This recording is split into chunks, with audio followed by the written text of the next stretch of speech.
Welcome to the deep dive. Today, we're heading to Pattaya, Thailand. Yeah, that's right. And for this exploration, we've pulled together a really interesting mix of sources. We've got articles on beaches, budget stays, that kind of thing. Mm-hmm. And forum discussions, too. Pretty lively ones, actually. Plus restaurant reviews, the good, the bad, all of it, Yeah. and some solid data on travel costs.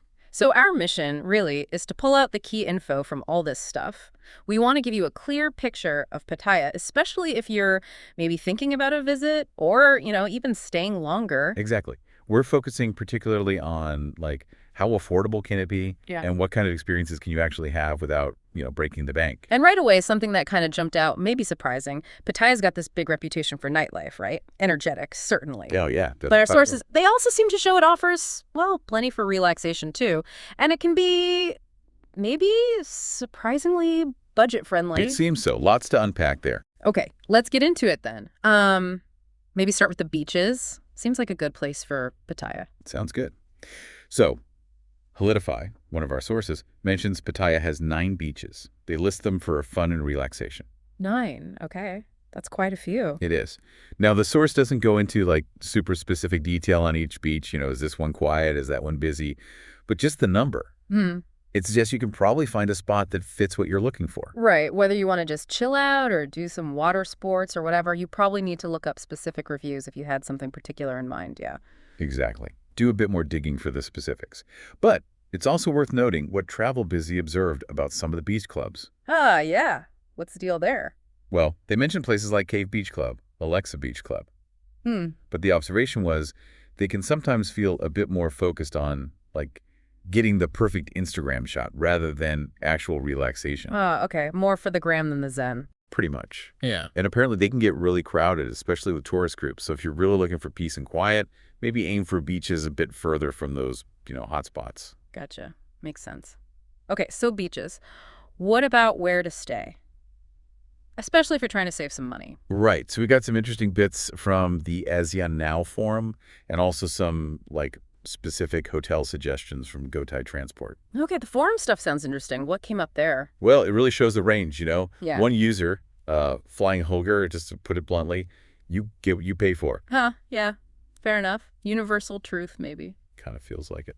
But then another user, Andy, brought up that Thai locals might pay only around 2,500 baht a month for a room. Wow, 2,500 baht. For context, what's the baht, roughly? Well, exchange rates fluctuate, but yeah, it's the Thai currency. 2,500 is it's very low for monthly rent by Western standards. Definitely makes you wonder what kind of place that actually is for a visitor. And someone else, Fritz Kink, kind of answered that, saying for that price, you might be looking at and I quote, concrete box. Okay, right. So super basic, sets expectations, doesn't it? It really does. Yeah. Extremely cheap options exist, but they're likely, very rudimentary. But it's not all concrete boxes, hopefully? No. Another user, North-South Divide, recommended a website called Renthub, said it's good for checking out monthly hotel rates in Pattaya. Sounds really useful if you're thinking longer term. Oh, that's a great tip. Renthub. Good to know. Definitely. And then building on that budget-friendly theme, GoThai Transport gives us some specific hotels. Okay, let's hear them. First is the Holiday Inn, Jomtien, Pattaya. It's got a 3.8-star Google rating, beachfront location, modern rooms. People seem to like the breakfast, and it's in a quieter spot, a bit away from the main city buzz. So maybe good if you want peace and quiet, but you're further from the action, right? That's the trade-off. Exactly that trade-off. Could be perfect for some people, though. Okay, what else? Then there's the Mood Hotel Pattaya. Slightly lower Google rating, 3.7 stars. Yeah. But this one's right near North Pattaya Beach, like a 2-minute walk. More in the thick of it. Right, and features. It's got a rooftop pool, gym, free Wi-Fi, highlighted as good value for money. Okay, downsides. There are usually some. Yeah, Pattaya cons seem to be smaller rooms and maybe some noise because of the location. Fair enough. But it's close to shops, restaurants, only 2 kilometers from the Pattaya Night Bazaar. So good if nightlife access is important. They mention a starting price around $50 a night, calling it a cheap beachfront option. $50. Oh. Okay, gives you a number to think about. Any others? One more they highlight, the B2 Premier Hotel. This one actually has the best Google rating of the 4.4 stars. Oh, gotcha. Modern rooms again, clean, there's a pool, central location. Plus, Friendly English-speaking staff, which is always helpful. And the cons for that one? Seem pretty minor, actually. Things like limited lighting by the bed, maybe basic amenities. Nothing major jumped out. Okay, so 3 decent-sounding budget options, depending on your priorities. Quiet beach, central buzz, or maybe a balance? Pretty much sums it up. And Go Thai Transport also mentions, kind of helpfully, their van rental service from Bangkok, with the driver. Ah, like a direct transfer. Yeah, positioning it as a smooth way to get straight to your hotel. So if you do choose that quieter Holiday Inn in Jamtan, say, getting a direct van could be pretty convenient. Yeah, it takes the hassle out of arrival logistics. Good point. Okay, so that's short stays. What about longer stays? We have that Meandering Tales blog post tackling the big question. Can you actually live in Pattaya on 500,000 baht a year? Right, which works out to roughly 41,500 baht a month. So, can you? What's the verdict? The blog basically says, yes, but. It really, really depends on your lifestyle. But always the caveat, isn't it? Lifestyle. Always. Accommodation, unsurprisingly, is the big one. They say basic rooms can start around 3,000 baht a month. Wow, okay. Still very cheap. Very. But location is key. Do you want quiet and isolated, or do you want to be in the middle of the expat scene, like around Soy Burkao? Remind us, what's a soy? Oh, right. A soy is just a Thai word for like a side street or an alley. And Soy Burkao is, a well-known hub for expats. Lots going on there. Got it. So your choice of area massively impacts cost and just your daily life, I guess. Totally. They give an example. The Canterbury Tales Guest House on Soy Chayapun, another busy expat soy, offers large, clean rooms amenities for 5,000 baht a month plus utilities. Okay, so 5,000 plus bills. What are the pros and cons there? Pro is you're right in the middle of it all. Central expat area, cheap food and drinks easily available. Cons. Well, the temptation to spend more is right there. And they mention lady drinks, common in nightlife areas where you might buy drinks for bar staff. That can add up. Right, part of that specific scene. Exactly. Yeah. Then they contrast that with renting a condo, say in Jamtin, like in View Talay 1 complex. Those can also start around 5,000 baht a month, but that's excluding utilities. And usually need a longer commitment. Yeah, typically annual contracts. Yeah. And you'll need a deposit, usually 2 months' rent. Okay. Benefits of a condo. You get your own kitchen, usually access to a pool, so you could save money by cooking, have maybe more relaxed evenings in. Downside is you're further from the main nightlife areas. So very different vibes, different trade-offs. Jametian versus Central Pattaya. Definitely caters to different preferences and budgets. And the blog goes beyond just rent, which is super helpful for budgeting. Yeah, what other costs did they break down? Well, visas. They mentioned the retirement visa for over 50s. Costs around 20,000 baht a year if you use a visa company to handle it. Okay, important recurring cost. Health insurance. Yep, they estimate basic local cover might be somewhere between 20,000 and 30,000 baht per year.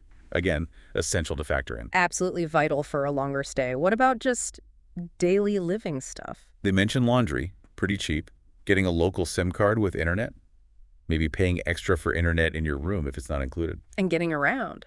Transport. Highlighted as very affordable. You've got motorcycle taxis and those bat buses, the songtos. Songtos. Right, those pickup trucks with benches in the back. Exactly, shared taxis, basically. What? Yeah, a ride can be as little as 10 baht. 10 baht. That's incredibly cheap. It really is.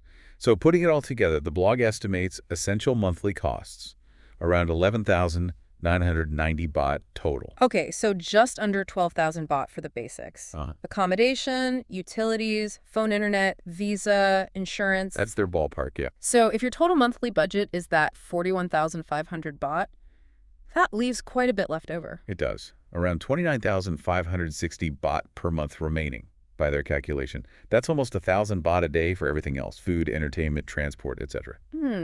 And they suggested maybe 400 baht a day for food. Yeah, that was their suggested food budget within that. So the bottom line seems to be living on 500,000 baht a year, possible, but you need to be mindful, resist those spending temptations. Sounds like a balancing act. Enjoying Pattaya without letting it drain your wallet. Okay, speaking of wallets, let's talk cheap eats. Where can you find affordable food? We had Reddit and Wanderlog on this. Yeah, the Reddit discussion had a great starting tip. The food court at Terminal 21 Mall, Pier 21 specifically. Why there? Apparently, it's intentionally kept cheap. Like the mall owner wants it that way to draw people in. Smart. That is smart. Good for everyone. Any other super budget tips from Reddit? Well, someone mentioned the classic 7-Eleven cheese toastie. Can't get much cheaper or simpler than that. A backpacker staple worldwide, probably. Pretty much. But a really practical point someone made was about location. Don't spend loads on a taxi just to save a tiny bit on food, right? Good point. Defeats the purpose. So location matters. Did they mention specific areas for cheap food? Yeah, a few spots came up. So Nern, Wanison Market, Mika Mall, Kiss Food and Drinks, that's between Soy 11 and 12. Even areas like Soy 6 and LK Metro were mentioned as having plenty of cheaper restaurants. Okay, so options are scattered around, sounds like, not just in one place. Seems that way. Then Wanderlaw gives a more, curated list. They emphasize Pattaya's got a huge range of food, from night markets to local spots. Right. Any specific recommendations stand out? First one they mention is Mama Roy Restaurant, the Na Kluea branch. Praised for affordable fresh seafood. It's right near the fishing area. Sounds like a local favorite. Sea breeze, live music, authentic Thai stuff like Tom Yum Goong, Pla Pau. Reviews seemed really positive. Okay, that sounds genuinely good. Authentic local spot. What else? Rimpelapin, also beachfront, nice view. Seafood infusion, but they note it might be a bit pricier. Reviews were a bit mixed. Some love the food and vibe, others mention service issues or noise, so maybe check recent reviews in the menu beforehand. Good advice. Always check recent reviews. Next. Nang Newell Pattaya, long-running seafood place, waterfront, overlooking Walking Street. Ah, Walking Street. The main nightlife drag. Yeah. So location's key there. They do Thai and Western food, prices fairly reasonable. Highlighted for authentic Thai food.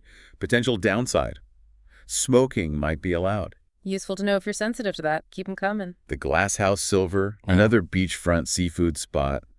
Romantic vibe, Thai and Western. Again, reviews seem a bit mixed on the food quality itself, but people really praise the location and the atmosphere. Seeing a pattern here. Location, location, location for some of these places. Definitely a big draw. Yeah. Then there's Padley Thai, seafood and breakfast, more casual, central Pattaya. Gets props for really fresh ingredients, especially grilled seafood, clean place, tasty dishes like crepe crab meat, seafood pad thai. Sounds good. Any catches? Just one mention. No bathroom. So maybe better for a quick meal. Huh. Okay, good to know beforehand. Plan accordingly. For sure. Looking for Indian. Indian by nature is mentioned. Family-run, traditional dishes, some modern twists. Affordable, gets high ratings for authenticity. Nice. Always good to have diverse options. What about veggie or vegan? Yep. Waterlog highlights 5-star J vegan and vegetarian restaurant. Big menu, fresh ingredients. Gets praise for delicious, healthy, plant-based food. Sounds like